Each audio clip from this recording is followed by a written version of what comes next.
I'm Herbal Gamer Louchien, and today we're going to talk about a dragon that's been a real pain in my side the last few days of farming. I don't think I can count how many times this monster has picked me out of his toes or scraped me off the bottom of his foot. I tried doing this one with the online community, and let's just say it hasn't gone great. So I thought maybe some helpful tips, tricks for Gogmazios would be helpful. Now, there are things I found that are more useful than others when solo farming.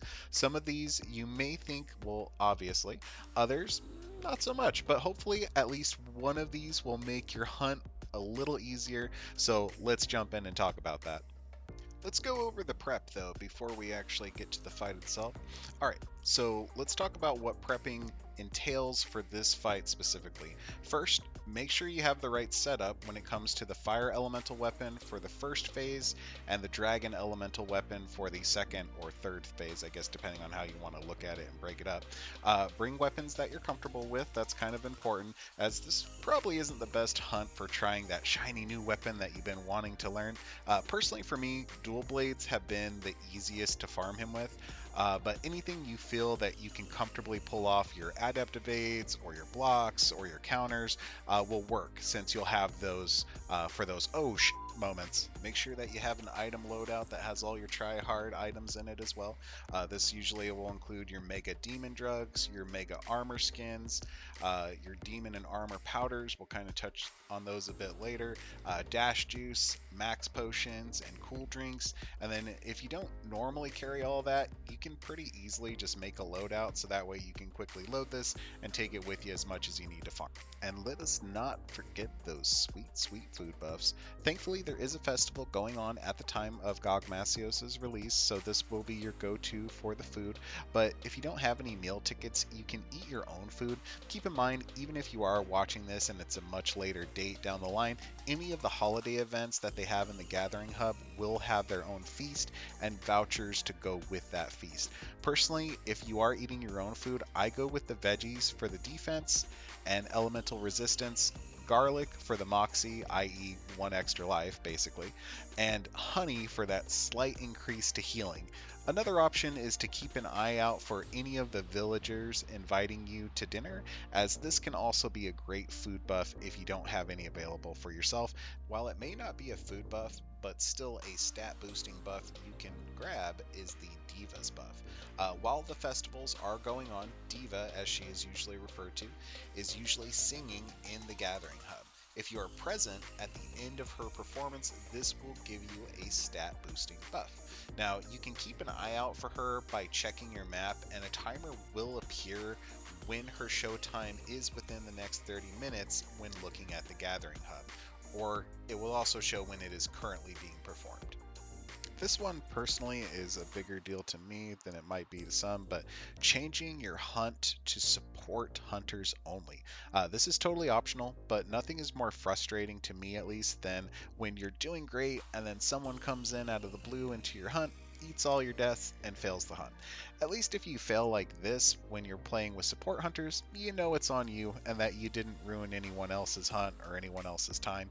Not only that, but the support hunters will often heal you when you need it, which can be oh so helpful in this fight.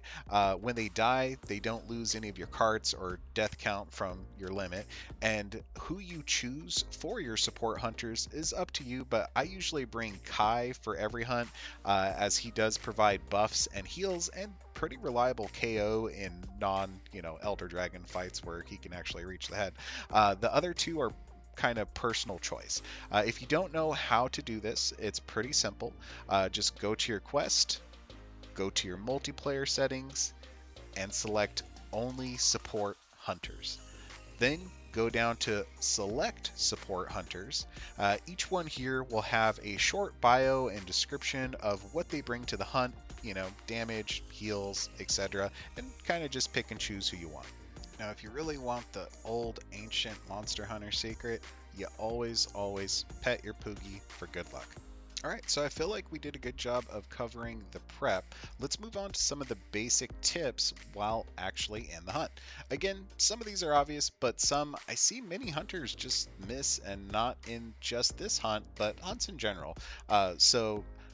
First things first, do not just stand back up. Whenever you're knocked down, if you call your secret, your Birdo, this not only is faster than the animation it takes for you to get up on your own, but when you get back on your feet, you will be moving and able to dodge any of the follow-up attacks that a monster is doing. I see so few people utilize this and take advantage of this. Even if your character is knocked completely out from like a heavy attack or slam, the bird will actually toss you up onto its back and then start running. And this is so helpful, and I cannot stress this enough.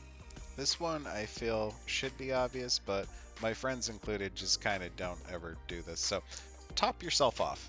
Most of the attacks that Gogmazios will do will either one-shot you or they will bring you down to under 20% health. A lot of times this can even be as low as 5% health or less. This means that unless you are topped off or close to topped off when you take the hit, you're gonna die.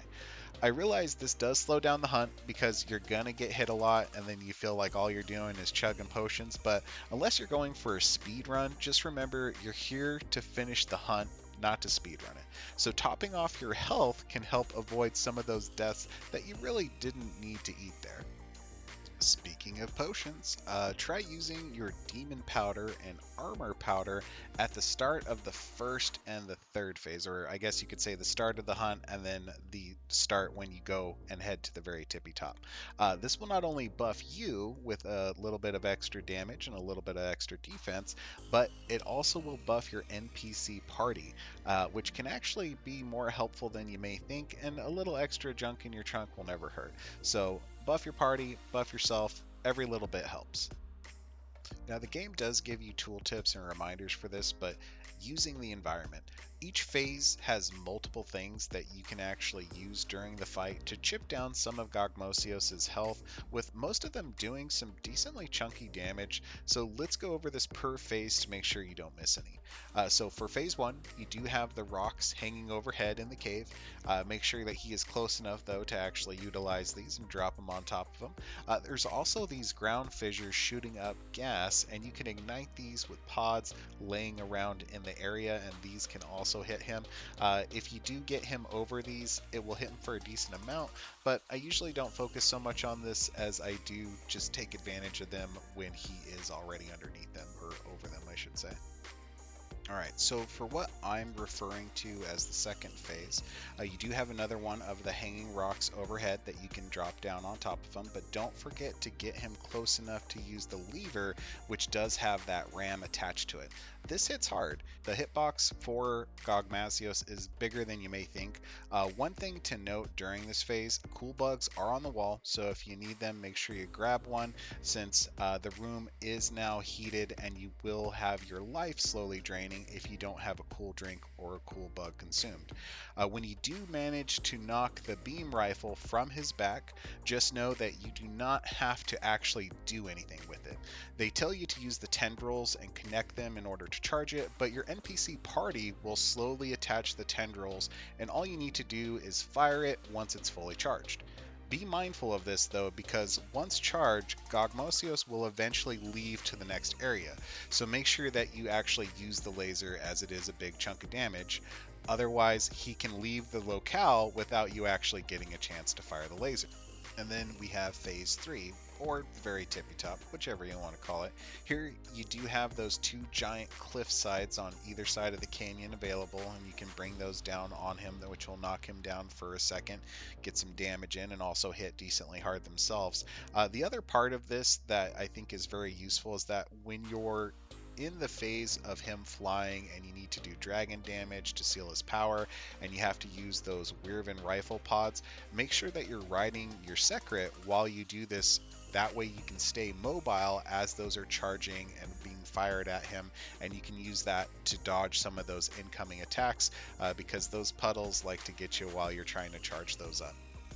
I think one of the better survival tips in Monster Hunter as a series, and not just for this particular game or this particular hunt, is knowing when to stay down. Usually when getting knocked down completely, you will get a second of immunity if you stay flat. Now, there are some attacks that don't seem to follow this, but I used this to survive his follow-up attack when he hit me with the first stomp and then followed up with the second.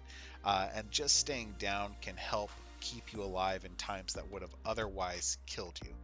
So it's something to keep in mind when you are getting knocked down. Another good example of that is his oil puddles. If you get knocked down by the beam and then the puddle comes through, if you stay down, usually you can avoid actually dying to the explosion of the puddle.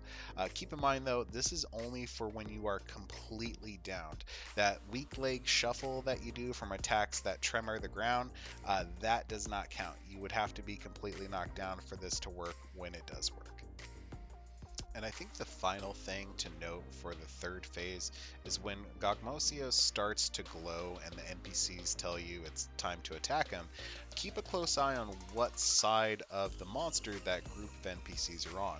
So that way you can follow them for the shield block that follows immediately after when he starts Supernova.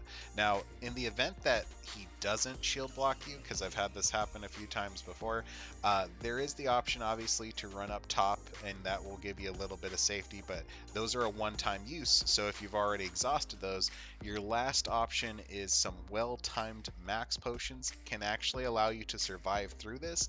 However, it's not as easy as I would like it to be, and so keep those on hand and ready just in case worse comes to worse. Hopefully you found something in this video helpful. Gogmazios may feel like a tough fight, but like any of the hunts in Monster Hunter, it becomes easier the more you practice, so just stick with it and you'll get him eventually. I thought it was still, honestly, overall, a very cool boss and much, much harder than what I remember him from 4U. But good luck, hunters. As always, I hope this was helpful, and I'll see you next time.